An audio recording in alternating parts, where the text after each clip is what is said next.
welcome back to Focus on Photos. I am Hannah, a library assistant here at the Scott County Public Library in Georgetown, Kentucky. And today we're going to talk about architecture photography. I really enjoy architecture photography for several reasons. I love old buildings and I love anything that has a really cool story.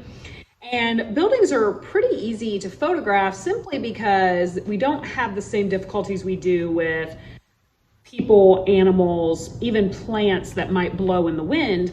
A building is pretty much going to be in the same spot. You can access it at different times of day and different weather conditions and different seasons. So it gives you the opportunity to create a different type of photo. So the cool thing too about architecture photography is it runs a pretty wide gamut. So you can have obviously buildings, but you can have buildings of different kinds. So you could have skyscrapers, silos, barns, any type of building that you really, can think of. But you can also have the elements of the architecture that you can create pretty photos of as well. I really enjoy taking photos of signs and doors, windows. I love windows, as well as even the little things like hinges, carvings, gargoyles, all of the things that make up the architecture can make for some really neat photos. So I'm going to go through just a quick little list of tips here today to help you improve on your architecture photography. And the first one, if you've ever watched any of my videos up to this point, you already know what it is, and that is going to be the light. We want good light. Now, the cool thing again about this is that you can go during different times of day. If it's a building that you have access to on a regular basis, then you would have the opportunity to access that more during different times of the day or during different weather conditions to give you a little bit of a different effect. And if you wanted something that was more contrasty or, just overcast or even really bright sunlight on it, you can choose that opportunity. The seasons. You can go to different buildings during different seasons and get a completely different look to your photo. There's a barn in Ohio that I have photographed several times. I used to take pictures of it for senior photos often, and I have pictures of it in the fall and in the winter and in the springtime, and all of them give it a little bit of a different look, and it's really pretty in every season. So try to get out there and look at these different types of structures during the different seasons to create a different look. Your angle. We know that there are certain buildings that we can recognize immediately when we see them. And this is kind of a point where I'm going to show you some photos of very recognizable structures taken from a different angle that we don't usually see. So you're going to see the Taj Mahal, you're going to see the pyramids of Giza, you're going to see the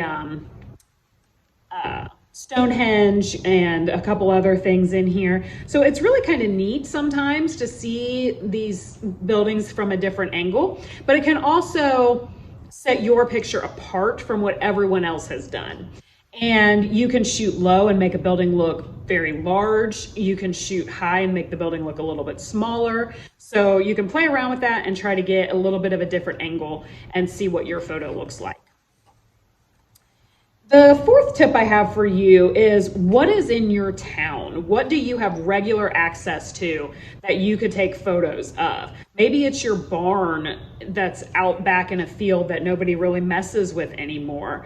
Maybe it's this really cool structural element of your courthouse in downtown. You probably have really neat architecture in your area that you could go take photos of, and you don't have to travel somewhere to get some pretty neat photos.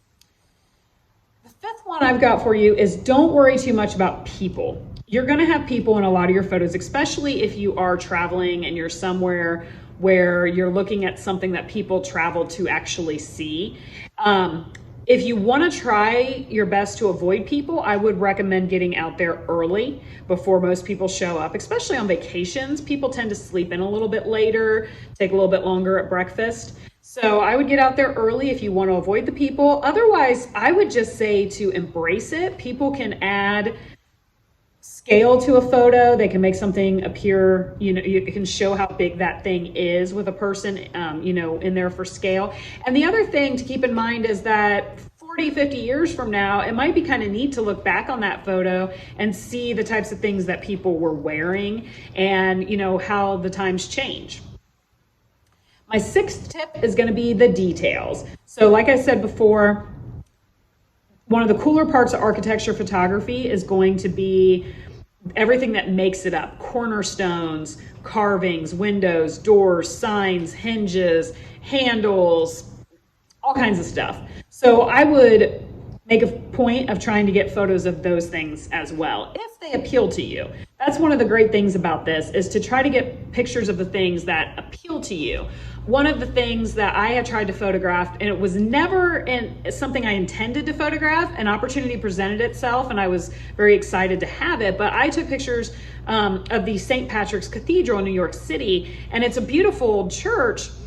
It is very difficult to get a nice photo of it with the whole thing. And the reason for that is you're gonna have people, you're gonna have taxis. Unless they're gonna shut the street down for you, you are not going to avoid those things. And the other thing is that there are a lot of buildings around it. It is in downtown. So you're going to have stuff around there that you don't necessarily plan on. So when I did pictures of it, I took a picture of the front of the church that I really liked. I took some pictures from the side. I took pictures of doors, windows, things like that, so that I would have pictures that I really liked of that particular building. All right, the last one that I want to mention is try to get out there and get these pictures before they are gone. We like to think of buildings and think that they're going to be there for a very long time, but as I mentioned earlier, there's a barn that I took pictures of often, and when I went out one day with a senior to do portraits next to that barn, it had fallen down in a storm and that barn was gone.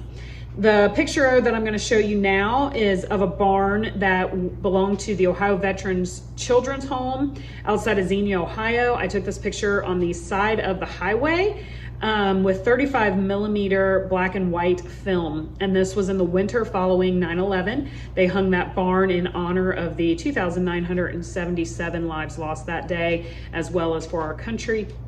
And it was impossible to miss that flag and that barn if you were on that stretch of highway. And I'm really glad that I was able to create this image for several reasons. It's a beautiful barn. It was a wonderful tribute to those people, to our country. And this was a barn that was very important to a lot of people. It was a big deal for them. And that barn's no longer there anymore. And that is soccer fields. So I'm really glad that I created this image. I am going to go ahead and put up this picture as well, and I didn't plan this, but this video is going to air for the first time 2 days before the 20-year mark of 9/11, and I just wanted to put it up here and just make a simple comment that the Twin Towers, iconic to the New York skyline, we have pictures of them. We know that they're no longer there, and there has been a building that has replaced it. There is a monument in, remembrance of that day and those people. And I just want to say that, yes, go out and get your pictures of your structures and your architecture and all these beautiful things. But I also just want to say that architecture is a man-made thing. Yes, we should document it, but it's wood and steel and glass, and it's all replaceable. Every bit of it is replaceable. It has been replaced. We have a new World Trade Center. And I just want to say that your people are not. The 2,977 people that we lost that day were not replaceable. So take pictures with those that you love. Take pictures for people, with people. Make sure that you document times in your lives and, show up for each other. I don't want to leave this on a somber note, but I did want to just make that point and tell you guys to, get out there and take pictures of things while we still have them. And that's going to include, our structures, our architecture, and also our people. So if anybody wants to ask me any questions, you can contact me here at the library. My email is hanna@scottpublib.org. It's HANNA@scottpublib.org. You can also comment on this video, either here on Facebook or on our YouTube page. And you can also see all of my other Focus on Photos videos on Facebook and on YouTube. And I appreciate you guys being here today, and I hope you have a wonderful day. Thanks so much.